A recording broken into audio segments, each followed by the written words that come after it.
a gift and a privilege. So go ahead and sit up. Take a moment to kind of breathe in through the nostrils. Notice the amount of breath you can take in this moment. Notice what's coming up for you in terms of how you feel. So if the feelings you just wrote out are the ones at the top of mind, noticing that. Through the nose, try and exhale. Next 4 breaths, let the body respond as you breathe in through the nose. And out through the nose. Allowing the body to respond by, excuse me, getting bigger and wider, lifting your shoulders.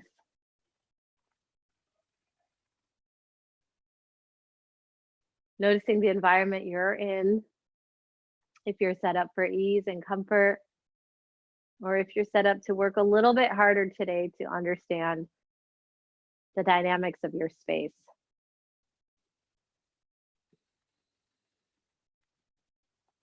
And then notice the mindset that you're moving into the week with.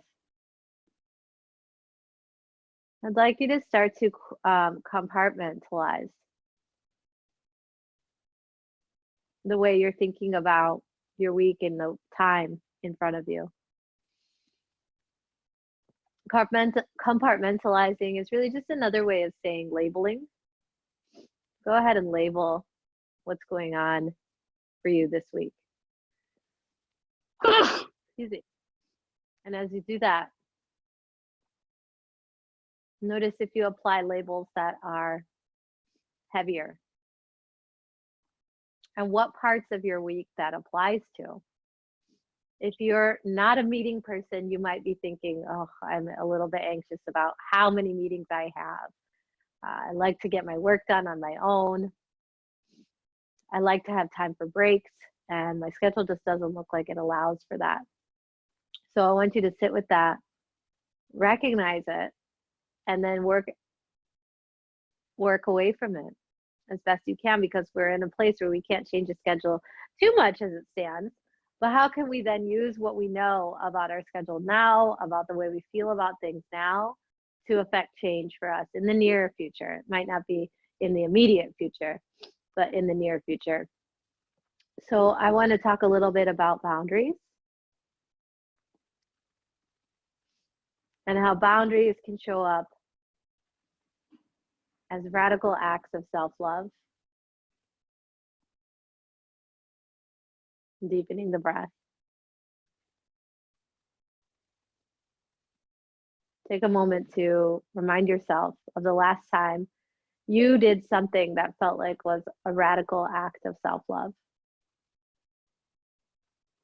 Out of the norm, out of routine possibly, or just a little different than you normally would, that made you feel like this is a radical act of self-love for me.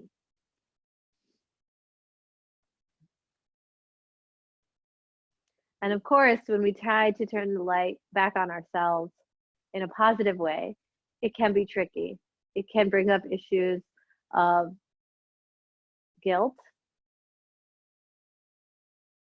One, for actually engaging in a radical act of self-love, and 2, possibly for realizing we haven't engaged in radical acts of self-love. It can bring up shame for thinking that I'm worthy of that time where others might be more worthy. It can bring up shame in thinking that I don't practice those things for myself, and now I feel ashamed of it in the realization. But it can also bring up release in the knowledge of these more negative understandings or more negative ideas. It can bring up release in acknowledging them in order to move through them so that they are not residing in our body, resting, taking root, and growing even bigger. There's a concept that if you smother something, it will fester. But if you say it and you release it, you can use that room now for other energy. And hopefully the patterning isn't so strong that you use that room for more negative thought and negative behavior, but you're able to recognize the release for what it is in order to make space for something brighter and better for you. In turn, being brighter and better for your community, which is your family, which is everybody you interact with on a daily basis.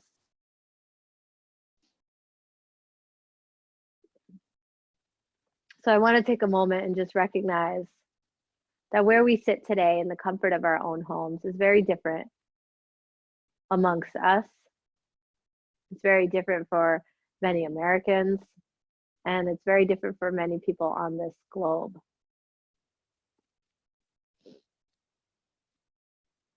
So you might have heard of a metta meditation or a loving kindness meditation. I'm going to invite you into the practice of that for several minutes so that we can really ground in that sensation as we move forward in remembrance of others who may not have had that freedom to feel happy, at ease, safe, or healthy.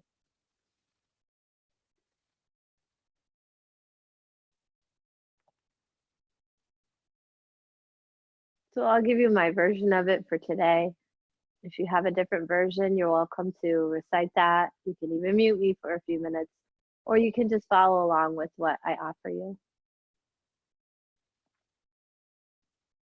Let's do this with our breath. So take a nice deep inhale. Full and clear exhale.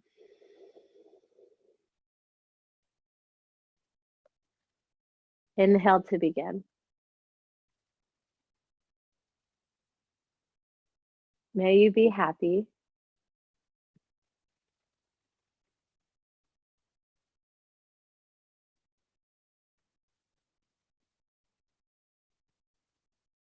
May you be healthy.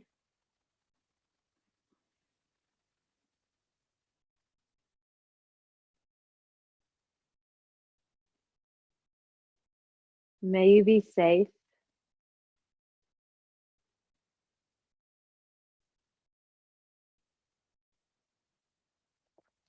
May you be at ease.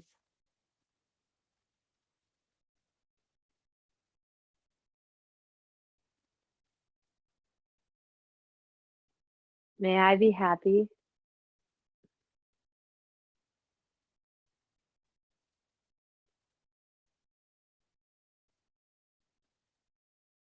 May I be safe.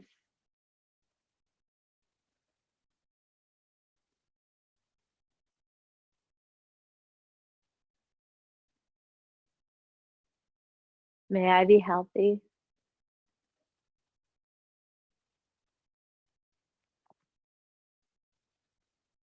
May I be at ease.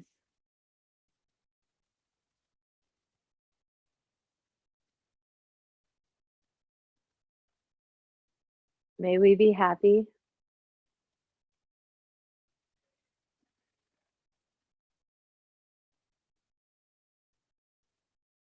May we be healthy.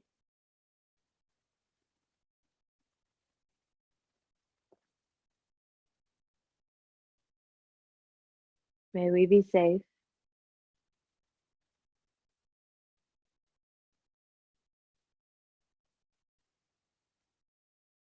May we be at ease.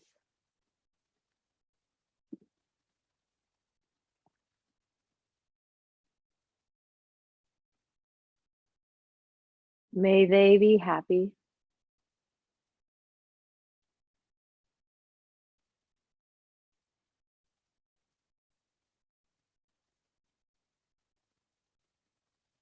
May they be healthy.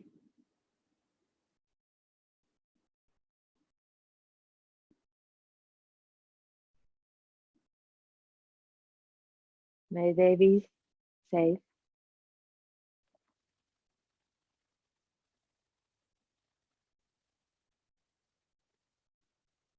May they be at ease.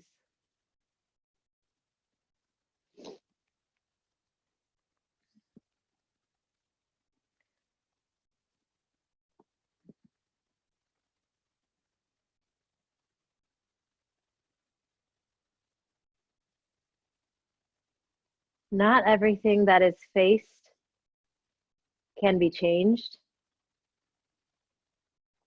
but nothing can be changed until it is faced. James Baldwin. Not everything that is faced can be changed, but nothing can be changed until it is faced.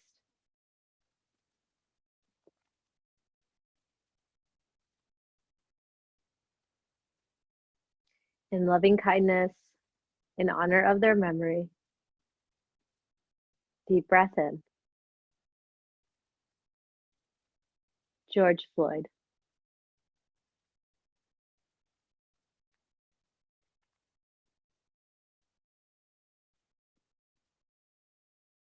Breonna Taylor.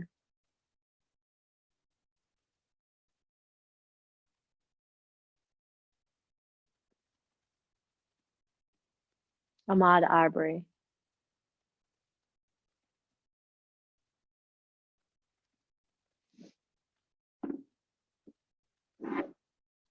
Sean Reed.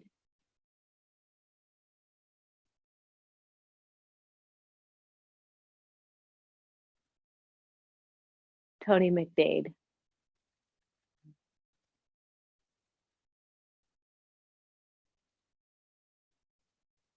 May they be happy.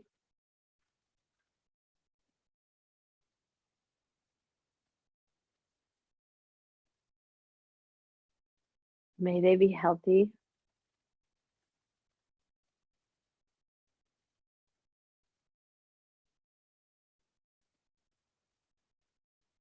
May they be safe.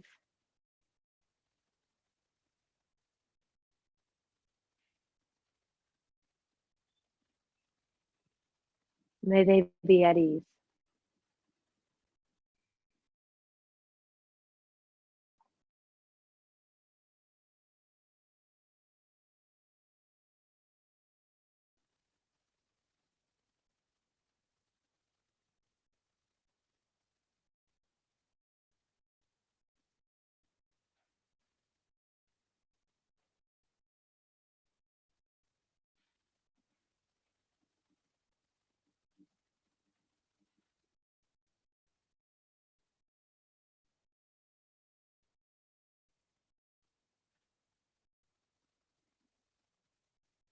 Happy, healthy, safe, ease. Happy, healthy, safe, ease.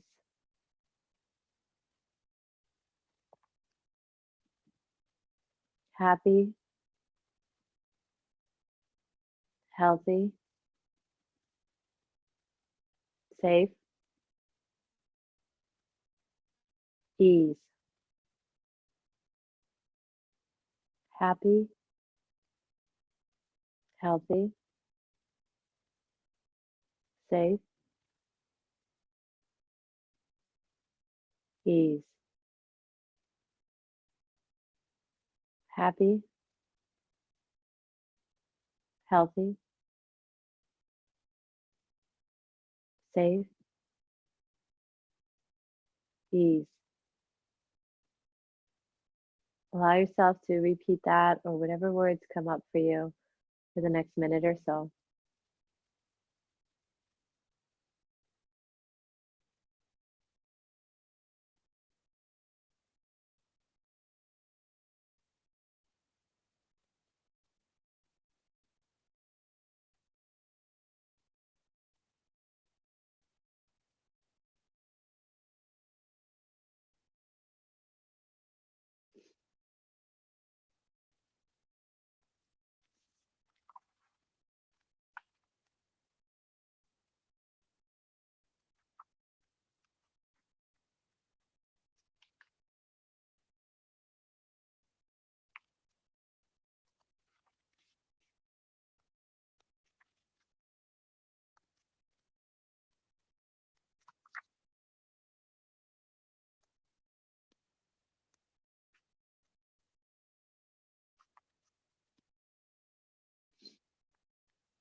I'm going to read to you from a book called You Are Here, and in particular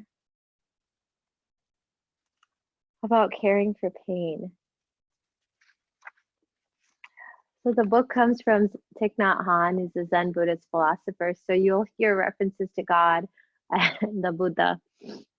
And I want to invite you to take a moment or two to consider what is a representation of spirituality for you, or spirit, or energy, so that you can use the meaning of God that works for you, the meaning of Buddha that works for you. If for you, energy is what calls to you, allow yourself to replace that word with energy when you hear it, or potentially spirit or spirits. So encourage yourself to find ways to apply this knowledge into your own practices and teachings. You don't want to make it completely prescriptive. We want to allow ourselves to listen to teachings and then make them really adaptable to you and your current environment, to you as you simply are today. We don't want to modify you to fit the teachings. We want the teachings to work best for you in your unique situation, in your unique embodiment.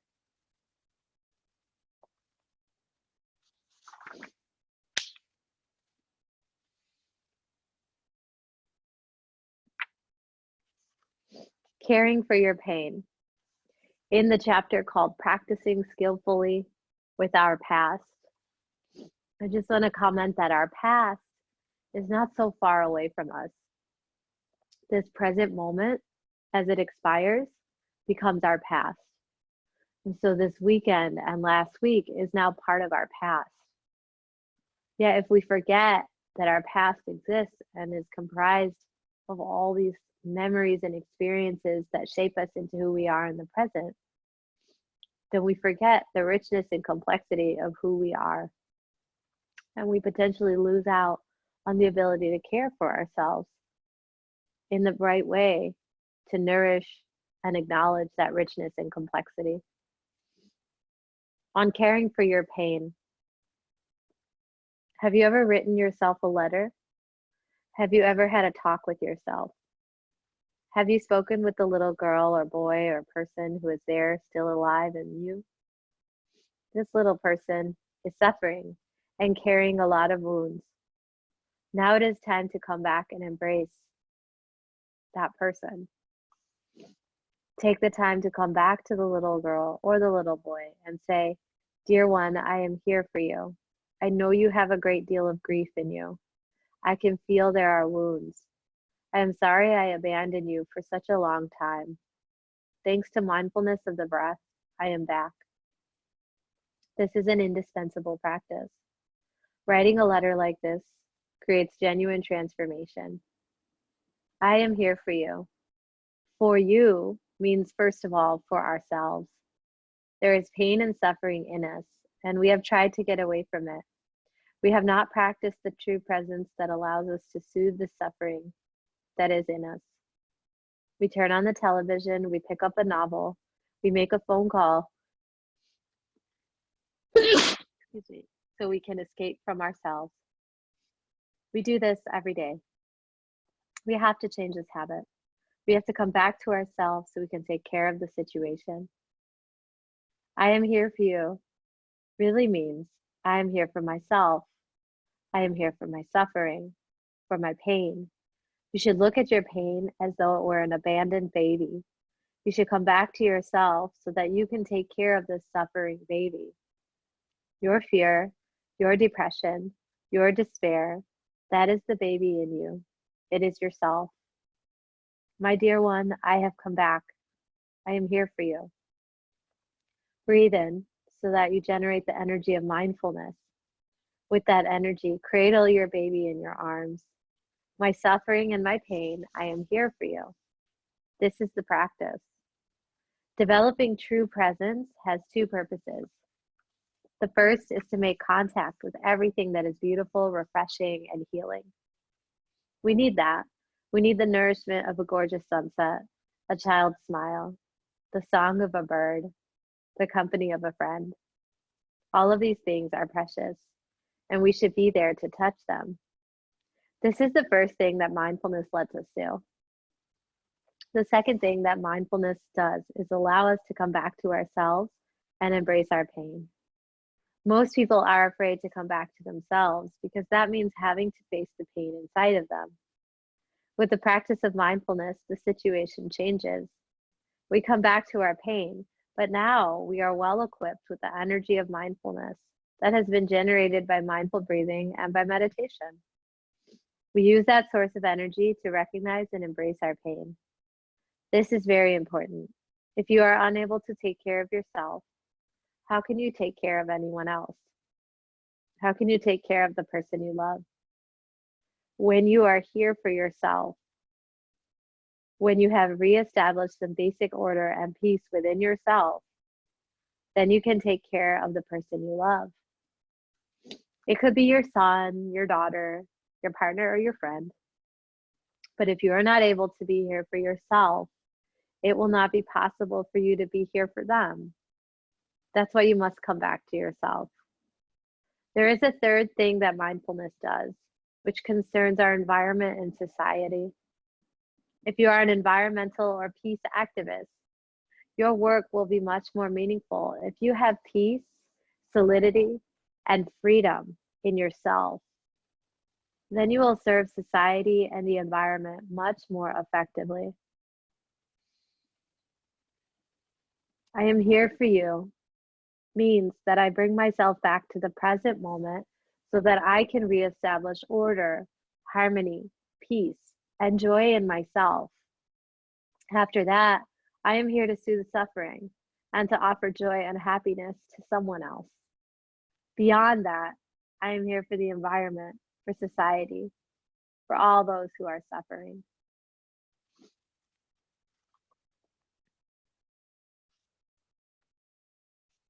Weathering emotional storms, from healing our wounds and pain. Weathering emotional storms, calm, ease. If you find there is not enough peace in your emotions, your perceptions, or your feelings, you should practice calming them. Breathing in, I calm my feelings. Breathing out, I smile at my feelings. When you are feeling yanked by strong emotions, you can practice like this. Assume a seated posture in which you can be solid, or you can lie down. As you breathe, bring your attention to your navel and to the movement of your abdomen. Your abdomen rises and falls. Follow that moment. Do not think about anything. The object of your attention is solely the movement of your abdomen. I breathe in, I breathe out, I breathe in, I breathe out. A strong emotion is like a storm. If you look at a tree in a storm, the top of the tree seems fragile, like it might break at any moment. You are afraid the storm might uproot the tree, but if you turn your attention to the trunk of the tree, you realize that its roots are deeply anchored in the ground, and you see that the tree will be able to hold. You too are a tree. During the storm of emotion, you should not stay at the level of the head or the heart, which are like the top of the tree. You have to leave the heart, the eye of the storm, and come back to the trunk of the tree. Your trunk is 1 centimeter below your navel. Focus there, paying attention only to the movement of your abdomen, and continue to breathe. Then you will survive the storm of strong emotion. It is essential to understand that an emotion is merely something that arises, remains, and then goes away. A storm comes, it stays a while, and then it moves away. At the critical moment, remember that you are much more than your emotions.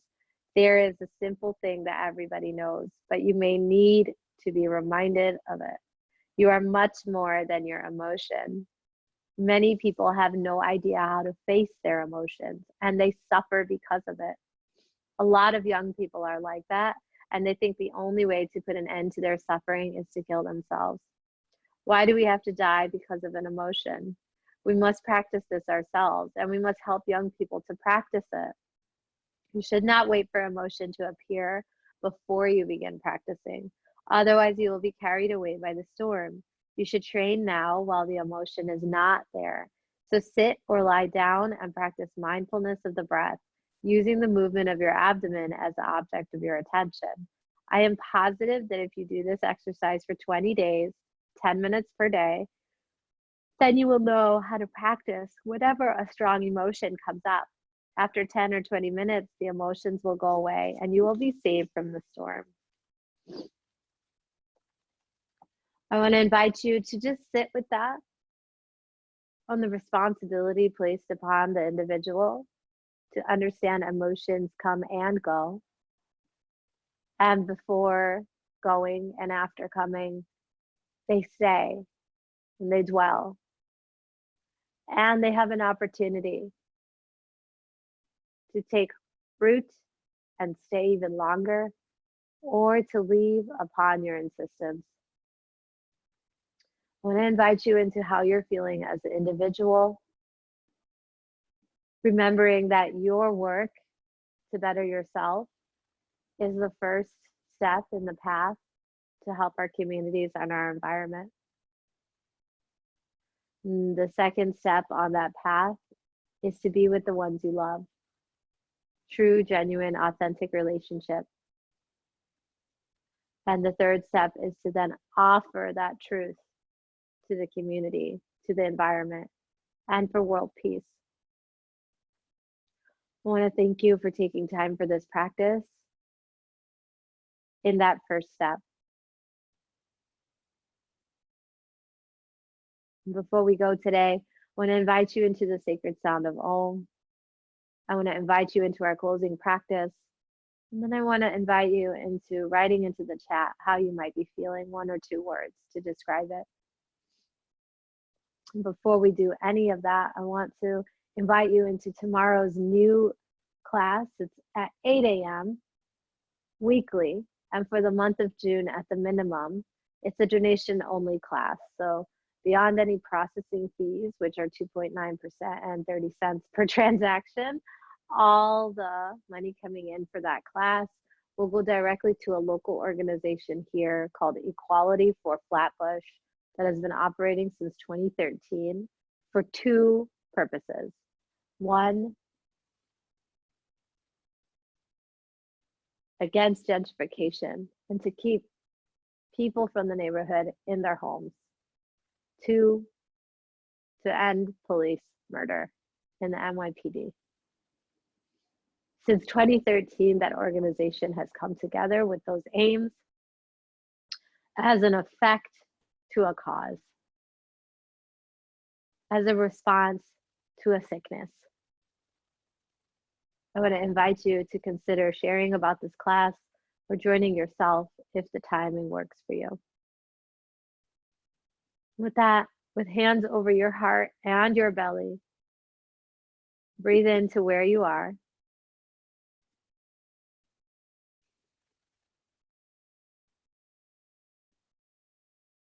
Breathe into how you are.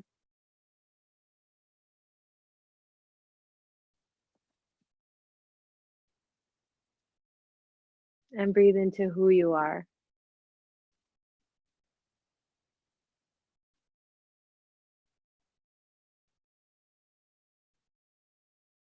Breathe into Om together.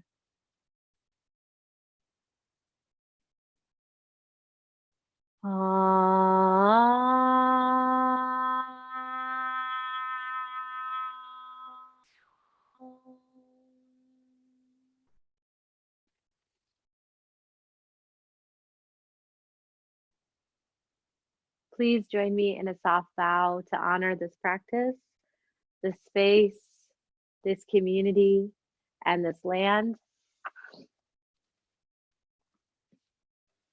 Rising up, hands to your heart.